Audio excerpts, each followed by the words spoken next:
السلام عليكم ورحمة الله وبركاته. النهاردة أنا أول فيديو هنعمله قبل المدرسة. كنت حابة أعمل لهم حاجة النهاردة كويسة، يعني يسيدوا نشاطهم، يخشوا مدرسة مبسوطين ويتفسحوا وياكلوا بره ونروح ملاهي. هنعمل كذا حاجة، تابعوا معانا لآخر الفيديو إن شاء الله يعجبكم.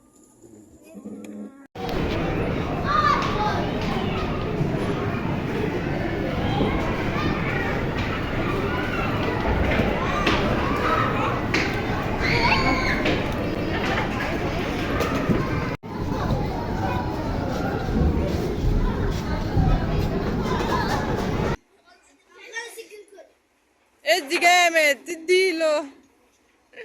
اول مره فادي ونور وعلي يلعبوا بلياردو. طريقه تاني طبعا هناخد البيضه اللي جواها لعبه.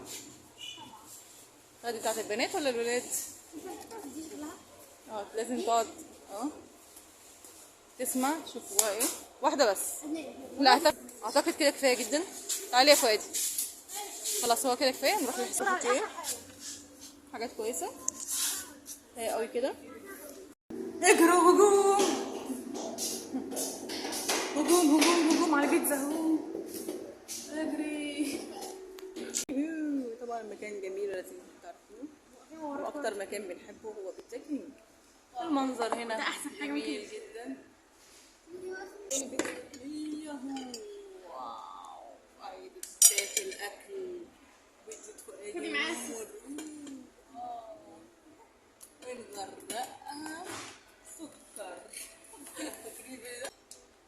يا لهوي فؤادي، ايه انت عملتيه ده؟ حرام عليكي يا بنتي، ده انت هتوقعي. محدش بيعمل كده. وده كان فيديو النهارده، شفتوا معانا عملنا ايه. اللي عجبكم الفيديو دوسوا لايك واشتراك عشان تشوفوا الفيديوهات الجايه ان شاء الله. مع السلامه، باي باي.